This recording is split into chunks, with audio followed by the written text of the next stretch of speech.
Bonjour! Episode 15 of the Emma Watson-a-thon, and today I'm going to watch Colonia.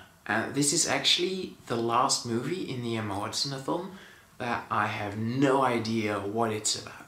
I don't know what the word Colonia means. I'm guessing it's like a village or something. I mean, literally, there's nothing I know about this film. I haven't read the synopsis. I know nothing. I did see like the word cult appear, but that could also be the next movie, because I'm fairly sure the next movie is about a cult, so maybe it's just 2 movies in a row and a big coincidence, but I don't know, I doubt it. And because I have so little to say, let's just play a good old game of analysing the movie's poster together. So we're going to do that. So this poster has Emma Watson's face, like, huge. I think that's the main, like, marketing strategy. Watch a movie because it has Emma Watson in it, which, you know, works, I guess. It says it stars Emma Watson and also Daniel Brühl, who I think played Zemo in Civil War, right? I don't know, I like him, so that's exciting. It also says it stars Michael Nyqvist, who I don't know. I'm guessing he's like Swedish or something, Scandinavian, maybe Finnish. I don't know who that is. It also says the title, Colonia, alright. TIFF, Toronto International Film Festival official selection. When movies are selected for film festivals, they're usually like lesser known movies, but qualitative, right? So I'm hoping this is going to be actually a pretty good movie. Like the fact that it was selected by TIFF, I don't know, that excites me a bit. It also says a film by Academy Award winner Florian Gallenberger, whom I don't know at all. I'm guessing they won an Oscar. I'm gonna look up what they won an Oscar for. Best short film. Alright, that doesn't really count, does it? I mean, I guess it does, but Quiero ser, I want to be. Right. At the very bottom of the poster, we can see Emma Watson and Daniel Brühl running away. It seems to be a period piece, judging by the cars and their clothes. And then there's some kind of military following them. Alright, well, is that a dead body? Could be a dead body. I can't see very well. It has some small letters on the bottom, but I can't read them. coloniamovie.net, alright. It's rated R as well. Okay. So, that's everything the poster told me. I don't know, I'm excited for this. I mean, the director has won an Oscar, even though it is for a short film. It was selected at TIFF, it stars Daniel Brühl.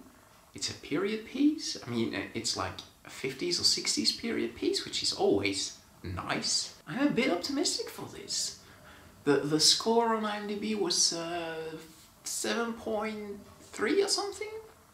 But then it also always mentions the Metascore, which was a 33, so I'm guessing it really is one of those Oscar films that some people really liked, some people really hated. You know what, I'm going to look up the Letterboxd score, because Letterboxd is filled with pretentious movie nerds. So if they like it, it's got to be one of those artsy-fartsy movies. It has a 3.3 on Letterboxd. That isn't bad at all. Well. You know what? I'm looking forward to this. I'm really curious now. Yeah, I will let you know what it is and what I thought of it after I've seen it. I'm back. This movie is actually really good. Colonia, or I guess it's Colonia, tells the story of 2 German, maybe, people involved in the Chilean Civil War. Daniel is arrested for spreading propaganda, and he gets taken to a German Chilean Christian cult that also functions as a detention camp, and his girlfriend, Lena, or Lena, then infiltrates said cult in an attempt to rescue him. So yes, apparently it is about a cult, which is weird, because so is the next one. And it is also a period piece. It is set in the 70s. And one of the first things the movie told me was based on true events, which, as we all know, I'm not a fan of. Movies that are based on real events and stories just fail to interest me. In my opinion, they either are filled with lies or inaccuracies, or they are very true to what really happened, but the movie just fails at the basics of being a movie. Every time I mention that I don't like these types of movies, I also mention that there are exceptions, and I'm very glad to say that this is one of them. In fact, this is, I think, the first based on true events movie where I really wanted to learn more about the real events after I finished watching. And I did that, and I learned that basically everything in this movie is real except for the story. That may sound weird, but like, as I said, the story is about this couple who infiltrates a cult, and they try to escape, and basically everything about the couple is fake. These people didn't exist as far as I could tell, but the cult, the leader of the cult, Paul Schaefer, and the Chilean Civil War, all of that is real. The involvement of the Chilean prime minister, dictator, leader with the cult, that's all real as far as my research could tell me, but it's just the story is fake. So compare it a bit to a fictitious movie set in a World War II concentration camp. And in my opinion, that really worked. It was a very interesting setting, one that throughout the movie you wanted to learn more about. And I think these fictitious people driving the story worked well because A, it had the elements that a movie needs, in my opinion, to succeed at being a movie, i.e. interesting characters, a clear thread, etc.